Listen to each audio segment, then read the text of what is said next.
یہ سب برداشت نہیں کر سکتے۔ ANP نے سن 2008 سے 2013 تک پاکستان پیپلز پارٹی کے ساتھ مل کر صوبے میں حکومت قائم کی تھی، لیکن اس کے بعد سے ANP بتدریج اپنی مقبولیت کھو رہی ہے اور اب 2024 کے انتخابات میں ANP کے سربراہ ایمن ولی خان بھی اپنی سیٹ نہیں جیت سکے۔ قومی اور صوبائی اسمبلی میں یہ جماعت اپنی کوئی واضح نمائندگی ثابت نہیں کر سکی۔ ماضی میں اس جماعت نے صوبائی خود مختاری کا اعلی باغ ڈیم نہیں مانتے اور صوبے کے نام کی تبدیلی پر بھرپور مہم جوئی کی تھی۔ تجزیہ کاروں کے مطابق ایسا تاثر پایا جاتا ہے کہ عوامی نیشنل پارٹی شاید اپنی کوئی مقبولیت حاصل کرنے کی کوشش کر رہی ہے۔ سینئر صحافی اور تجزیہ کار عارف یوسفزئی کا کہنا ہے کہ بظاہر ایسا لگتا ہے کہ ایمن ولی کا بیان فہم اور فراست سے عاری اور سیاسی بیان ہے۔ عارف یوسفزئی نے کہا کہ ایسا بھی نہیں لگتا کہ ایمن ولی خان کوئی اسٹیبلشمنٹ مخالف موقف اختیار کر رہے ہیں۔ شاید اس بیان سے وہ اپنی سیاسی طور پر ڈوبتی کشتی کو سہارا دے کر سیاسی مقبولیت حاصل کرنا چاہتے ہیں۔ پشاور میں صحافی فرزانہ علی کہتے ہیں کہ نیشنلسٹ جماعتوں کا نظریہ صوبائی خود مختاری کے گرد گھومتا ہے تو یہ ان کے لیے تشویشناک ہے۔ ان کے مطابق ANP نہیں بلکہ JUI بھی اس پر آواز اٹھا رہی ہے۔ ان کی رائے میں اس بل نے صوبائی اختیارات کی بحث چھیڑ لی۔ انہوں نے کہا کہ ہر جماعت کی طرح ANP بھی خیبر پختونخوا میں کھویا ہوا مقام واپس حاصل کرنا چاہتی ہے۔ ان کے مطابق ANP نے اندر سے دباؤ بڑھا کر اس بل کے خلاف آواز بلند کی جائے۔ سینئر صحافی اور تجزیہ کار علی اکبر کا کہنا ہے کہ جب سے ایمن ولی خان اپنی جماعت کے سربراہ منتخب ہوئے ہیں تب سے عوامی نیشنل پارٹی کی نظریاتی پالیسیوں میں تبدیلیاں آئی ہیں۔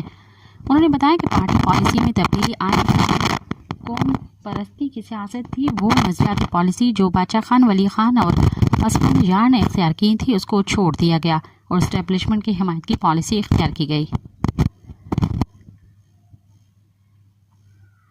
بلوچ یکجہتی کمیٹی کے مرکزی رہنما ڈاکٹر صبیحہ بلوچ نے کہا ہے کہ آج وہ لوگ بھی خود کو بلوچوں کا خیر خواہ کہتے ہیں جنہوں نے 16 سال کے معصوم بلوچ بچوں تک کو قید میں رکھا ہے۔ اب ان بچوں کے امتحانات میں اب صرف ایک دن باقی ہے، مگر کوئٹہ کے ڈپٹی کمشنرز کا کردار اس وقت مکمل طور پر ایک ریسسٹ اور فاسسٹ حکمران جیسا ہے۔ 3MPO جیسے کالے قانون کے تحت نہ تو ان بچوں کی عمر کا خیال رکھا جا رہا ہے اور نہ ہی ان کی تعلیم کا۔ انہوں نے کہا کہ ہم اس ظلم کو خندہ پیشانی سے رہے ہیں۔ اپنے رہنماؤں کی رہائی کے لیے ہماری سیاسی اور قانونی جدوجہد جاری ہے، مگر ان بچوں کے لیے دل خون کے آنسو روتا ہے جنہیں تعلیم کا حق سے بھی محروم کیا جا رہا ہے۔ کوئٹہ کے DC کا اینٹی بلوچ رویہ تاریخ میں ایک سیاہ دھبے کے طور پر یاد رکھا جائے گا۔ انہوں نے کہا کہ ہمارے معصوم بچوں کا خون بہایا گیا، ہمارے ساتھیوں کو اذیت ناک قید میں رکھا گیا اور ہمیں تعلیم جیسے بنیادی حق سے بھی دور رکھا جا رہا ہے۔ یہ سب اس لیے کیا جا رہا ہے کہ ہم اپنی قومی شناخت، حق اور انصاف کی بات کرتے ہیں۔ برسان کے علاقے تربت افسر سے تعلق رکھنے والے 37 سالہ سیف ولد مولا بخش کو گزشتہ رات جبری گمشدگی کے شکار بنا کر لاپتہ کر دیا گیا۔ واقعہ 20 اپریل 2025 کی رات 9 بجے پیش آیا۔ اہل علاقہ اور عینی شاہدین کے مطابق سیفا کو ان کے گھر کے قریب سے جبرن گاڑی میں ڈال کر نامعلوم مقام لے گئے۔ مذکورہ شخص پیشے کے لحاظ سے ڈرائیور ہیں۔ ان کے لواحقین نے الزام عائد کیا ہے کہ انہیں ملٹری انٹیلیجنس کے اہلکاروں نے اغوا کیا ہے۔ ان کا کہنا ہے کہ واقعے کے بعد سے سیف کی کوئی خبر نہیں کہاں اور کس حال میں ہے۔ اہل خانہ نے سیفا کی فوری بازیابی کا مطالبہ کرتے ہوئے کہا ہے کہ اگر ان پر کوئی الزام ہے تو انہیں عدالت میں پیش کیا جائے اور یوں لاپتہ کرنا نہ صرف انسانی حقوق کی خلاف ورزی ہے۔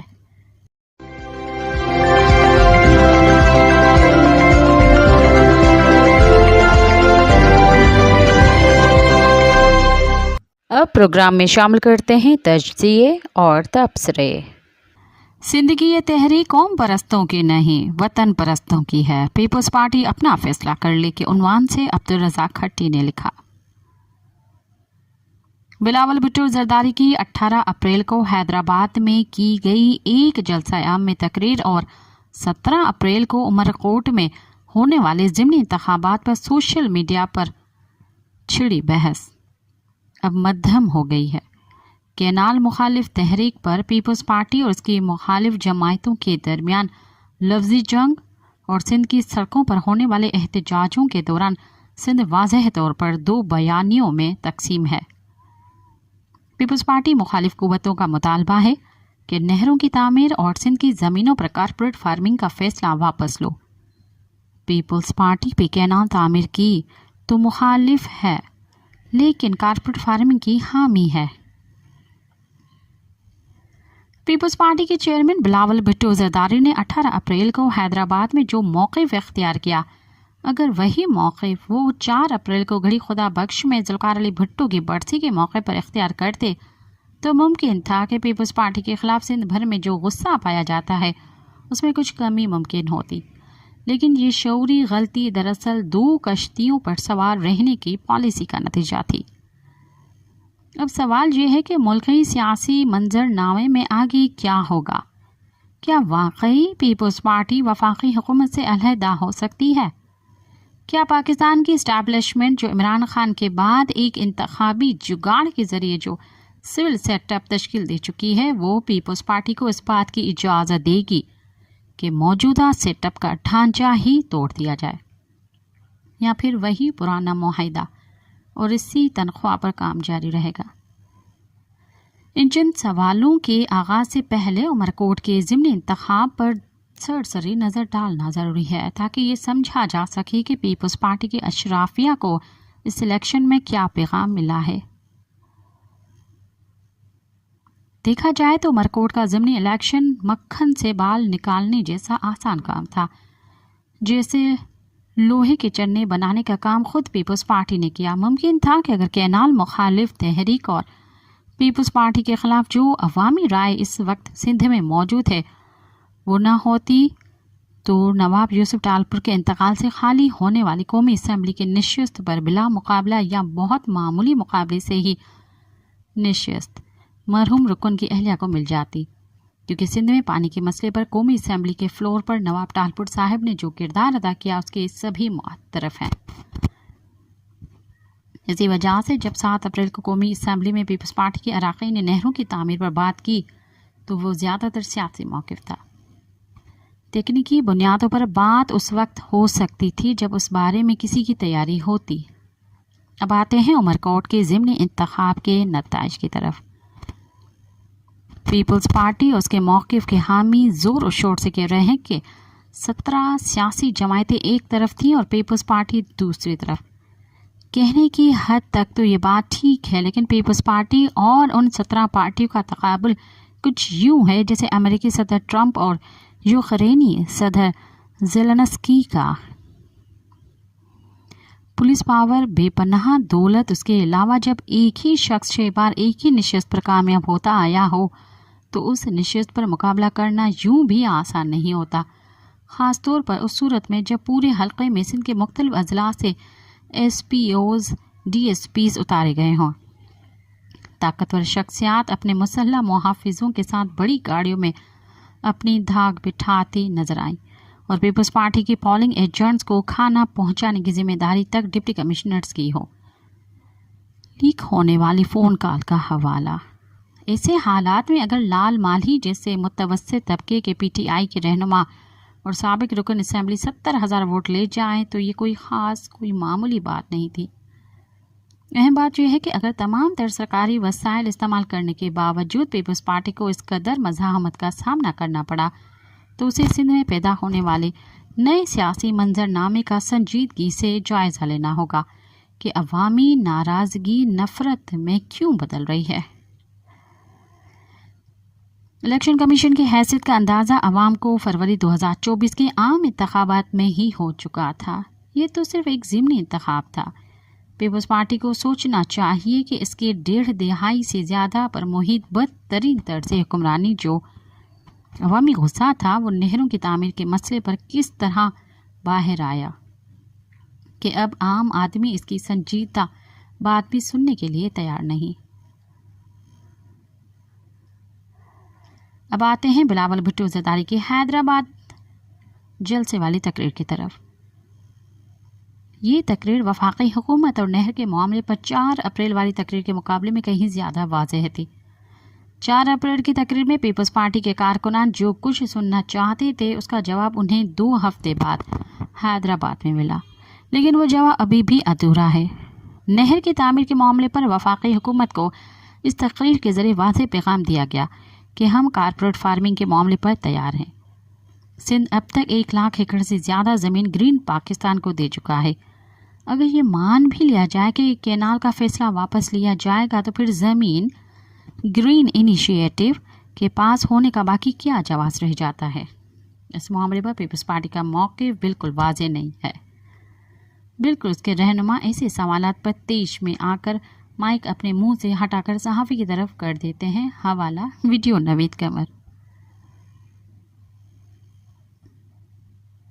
بلاول بھٹو کی حیدرآباد والی تقریر میں صاف پیغام دیا گیا کہ اگر نہر کی تعمیر کا فیصلہ واپس لیا جائے تو زرعی ترقی کے لیے منصوبہ ہم بنا کر دیں گے۔ اس میں یہ پیغام بھی چھپا تھا کہ جو زمینیں دی گئی ہیں پیپلز پارٹی کی حکومت ان معاہدوں پر قائم رہے گی اور طے شدہ معاہدے کے تحت مزید زمین بھی دی جائے گی۔ رہی بات کینال کی تعمیر پر موقف کو تبدیل کرنے کی تو اس پر پیپلز پارٹی کو سندھ کی ان قوتوں کا شکر گزار ہونا چاہیے جنہیں وہ ہمیشہ حقارت سے تانگا پارٹی یا علیحدگی پسند قرار دے کر پنڈی والوں کے سامنے اپنا وزن بڑھاتی رہی ہے۔ انہی قوتوں نے سندھ کے اندر کینال مخالف تحریک کو اس حد تک پہنچا دیا ہے کہ اب ملا ملحد سنیشیا زبان اور قوموں کے فرق مٹ چکے ہیں۔ ایک لکیر کھنچ چکی ہے کہ کون کینال کا حامی ہے اور کون مخالف۔ آج سندھ میں کینال کی حمایت ایسے ہی ہے جیسے یزید کی حمایت۔ بلاول بھٹو زرداری نے اپنی تقریر میں وفاقی حکومت کو وارننگ تو دی مگر کوئی حتمی تاریخ نہیں دی کہ اگر نون لیگ فلاں تاریخ تک کینال کی تعمیر کے خاتمے کا اعلان نہیں کرتی تو وہ حکومت سے اپنی حمایت واپس لے لیں گے۔ سندھ میں خیرپور کے قریب ببرلو میں سندھ پنجاب بارڈر بند ہونے کے بعد اس کے اثرات پنجاب میں جب محسوس کیے گئے تو نون لیگ کی قیادت کی ہدایت پر رانا ثناء اللہ نے سندھ حکومت سے رابطہ کر کے بات چیت کا سلسلہ شروع کرنے کا فیصلہ کیا ہے، لیکن اس کے نتائج کیا نکلیں گے؟ گرین انیشیٹو جن کا منصوبہ ہے وہ اس سے پیچھے ہٹ کر مسئلہ ختم کر دیتے ہیں تو بات ختم۔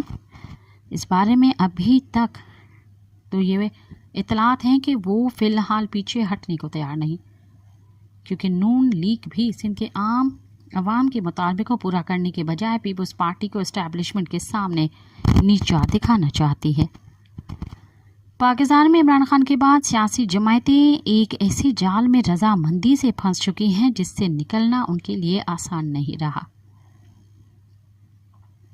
اس وقت اقتدار میں موجود ان سیاسی جماعتوں نے 3 سال پہلے جنرل باجوہ کے ایجنڈا پر عمل کرتے ہوئے نہ صرف ان کو بچایا بلکہ خود کو بھی اس جال میں پھنسوا لیا۔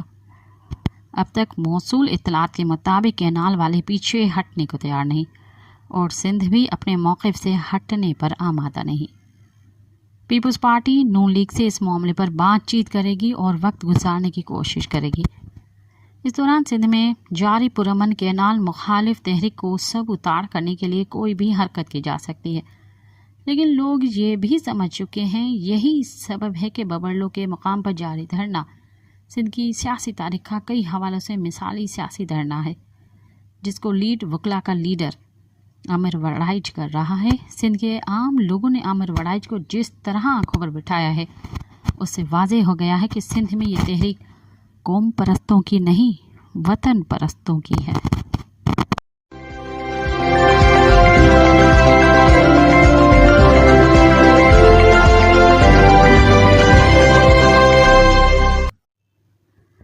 پنجابی ڈگا اور سندھو سائیں کے عنوان سے سہیل وڑائچ نے لکھا، بظاہر دریا صرف پانی کی گزرگاہ کا نام ہے مگر ایسا نہیں، دریا تہذیبوں کو جنم بھی دیتے ہیں اور اگر یہ سوکھ جائیں تو تہذیب بھی مرجھا جاتی ہے۔ زندگی انسانی ہو، حیاتیاتی ہو یا نباتاتی، اس کا انحصار پانی پر ہوتا ہے۔ دریا زندگی، تہذیب اور ثقافت کا منبع ہے۔ اسی طرح کینالز اور کلچر ایک دوسرے سے جڑے ہوتے ہیں۔ یورپ کے سب سے بڑے دریا وولگا نے روس کو ایک الگ تہذیب اور ثقافت سے نوازا ہے۔ یورپ کے دوسرے بڑے دریا ڈینوب نے جرمنی اور آسٹریلیا سمیت کئی ملکوں کو زندگی کے رنگ دے رکھے ہیں۔ برطانیہ کے دریائے ٹیمز کو تو علامہ اقبال نے بھی اپنی شاعری میں موضوع بنایا۔ فرانس کے دریا سین کے بغیر فرانسیسی تہذیب اور ثقافت کا ذکر نامکمل ہے۔ ہمارا دریائے سندھ اس خطے میں ان غیر ملکی دریاؤں سے بھی بڑھ کر اہمیت کا حامل ہے۔ اس پورے خطے کا نام اگر انڈیا ہے تو وہ بھی دریائے سندھ کے نام سے نکلا ہے۔ صوبہ سندھ تو ہے ہی 100% اس سے موسوم۔ دریا سندھ نے صرف پختونخوا بلکہ پنجاب اور پھر سندھ کو سیراب کر کے زندگی بخشتا ہے۔ میں جوہر آباد کا رہائشی ہوں۔ دریائے جہلم کا پڑوسی ہونے کے باوجود ہمیں پانی دریا سندھ کا ملتا ہے۔ اسی حوالے سے میں نے خود کو ہمیشہ سندھ سپوتر سمجھا ہے۔ اس خطے کی قدیم ترین تحریری تاریخ کے مطابق جو یورپی سب سے پہلے برصغیر میں آیا وہ ایران کے راستے آج کے بلوچستان میں داخل ہوا۔ لیجنڈز آف الیگزینڈر کے مطابق دریا سندھ جیسا بڑا اور طاقتور دریا دیکھ کر وہ مبہوت رہ گیا۔ چنانچہ یورپ کے اس پہلے سیاح نے لکھا کہ یہاں کا جو سب سے بڑا دریا ہے اس میں سونا دفن ہے جو ہر وقت پانی کے ساتھ بہتا رہتا ہے۔ اس سیاح نے لکھا کہ سونے کی حفاظت کے لیے قد آدم گدھ معمور ہے جو سونا نکالنے والے پر حملہ کرتے ہیں۔ بظاہر یورپی سیاح کی یہ تحریر دیو مالائی لگتی ہے لیکن اس میں کچھ حقیقت بھی ہے۔ بادشاہ ڈیم اور دھاسو ڈیم کے متاثرین کو ان کے نقصان کے ازالے کے لیے دی جانے والی امداد کے انچارج وزیر انجینئر امیر مقام نے مجھے بتایا کہ دریا سندھ پر بنائے جانے والے ان ڈیموں کو متاثرین میں 1500 کے قریب ایک گروپ سے جو سونار کہلاتا ہے اور وہ کئی پشتوں سے دریا سندھ سے سونا نکالنے کا پیشہ اختیار کیے ہوئے ہیں۔ ڈیم کی تعمیر کے لیے ان سونار متاثرین کو بھی امدادی رقم دی جا رہی ہے۔ اسلام آباد میں مجھے ایک ٹھیکیدار ملا جس نے بتایا کہ پختونخوا میں وہ کرینوں اور جدید آلات کے ذریعے سے دریا سندھ سے سونا نکالتے ہیں اور حکومت سے اس کام کے لیے باقاعدہ لائسنس لیا جاتا ہے۔ سونے سے بھرے دریائے سندھ میں سے کینالز نکالنے پر آج کل شدید تنازع جاری ہے۔ حقیقت تو یہ ہے کہ اگر اس علاقے کی قدیم ترین تہذیبوں کا جائزہ لیا جائے تو یہ آپس میں جڑی ہوئی ہیں۔ بلوچستان کے علاقے میں 7000 سال پرانی تہذیب مہر گڑھ میں کئی مورتیاں پیتل سے بنی ہیں۔ گویا اس وقت بھی اس علاقے سے پیتل نکالا جاتا تھا۔ پھر وہاں 2 منزلہ گھر تھے۔ نقش و نگار بنانے کے ماہر موجود تھے۔ اسی مہر گڑھ کی تہذیب کے کئی تجربات کو سندھ کے موہنجو دڑو تہذیب نے اپنایا اور پھر ہڑپا میں اس تہذیب کا پرتو ہے۔ موہنجو دڑو اور پھر ہڑپا میں جس ڈھگی کی تصویر نمایاں طور پر نظر آتی ہے وہ دیو ہیکل ہے اور اس کی گردن بہت بھاری ہے۔ آج کے دور میں نہ گائے میں وہ نسل موجود ہے اور نہ گدھ کا سائز دیو ہیکل ہے جیسا کہ یورپی سیاح نے دیکھا تھا۔ اگر تاریخ تہذیب کا مثبت حوالہ ہے تو سندھ اور پنجاب کے دھارے بہت ملتے ہیں۔ کینالز یا ڈیم کے حوالے سے اس عاجز کا خیال ہے کہ پنجابی بھائی بڑا ہے، اسے سندھو سائیں کی مرضی کے بغیر کوئی ڈیم یا کوئی نہر دریائے سندھ پر نہیں بنانی چاہیے۔ مجھے یقین ہے کہ جس طرح پنجاب نے کالا باغ ڈیم میں بھرپور ذاتی، تجارتی اور مالیاتی مفاد کے باوجود اسے ترک کر دیا اور یہ طے کر لیا کہ سندھی، بلوچی اور پشتون بھائیوں کی مرضی کے بغیر کچھ نہیں ہوگا، میری رائے میں اگر پنجاب نے کالا باغ ڈیم جیسا منافع بخش منصوبہ بھائیوں کی خوشی کے لیے چھوڑ دیا تو کینالز یا نہریں تو ڈیم کے مقابلے میں مونگ پھلی کے برابر بھی نہیں۔ وفاق صوبوں میں افہام اور تفہیم سے چلتا ہے۔ ہم البیہ مشرقی پاکستان کی شکل میں وفاق اور مشرقی پاکستان میں تلخیوں اور پھر افسوسناک علیحدگی دیکھ چکے ہیں۔ اس لیے وسائل اور اختیارات کی تقسیم میں 1973 کے آئین اور 18ویں ترمیم کے مطابق سب فیصلے کیے جائیں۔ یہ درست ہے کہ پچھلے 300 سال سے پنجاب اس خطے کے اقتدار کا سب سے بڑا شراکت دار ہے، مگر بدلتے حالات اور انصاف کے مد نظر ہمیں چھوٹے صوبوں کے لیے نہ استعمار بننا چاہیے اور نہ ہی ہمیں استحصال میں حصہ داری ڈالنی چاہیے۔ چھوٹے صوبے پنجاب اور فوج کو ایک ہی نظر سے دیکھتے ہیں اور وہ سمجھتے ہیں کہ فوج اور پنجاب کا فائدہ اور نقصان مشترکہ ہے، حالانکہ حقیقت یہ نہیں۔ پنجاب میں بھی مقتدرہ کے حامی ہیں اور اس کی پالیسیوں سے اختلاف کرنے والے بھی پنجابیوں کی کثیر تعداد بلوچستان آپریشن کی مخالف اور سیاسی حل کی حامی تھی، مگر جب پنجابیوں کو چن چن کر مارا جانے لگا تو رائے عامہ بدلنے لگی ہے۔ اب پنجابی کی محفلوں میں دہشت گردوں اور پنجابیوں کو مارنے والوں کے خلاف ہمدردی ختم ہو چکی ہے اور کسی بھی آپریشن کی صورت میں پنجاب سے ان کے حق میں آواز نہیں اٹھے گی۔ کاش ہم مہر گڑھ، موہنجو دڑو اور ہڑپا کے رشتوں اور تاریخی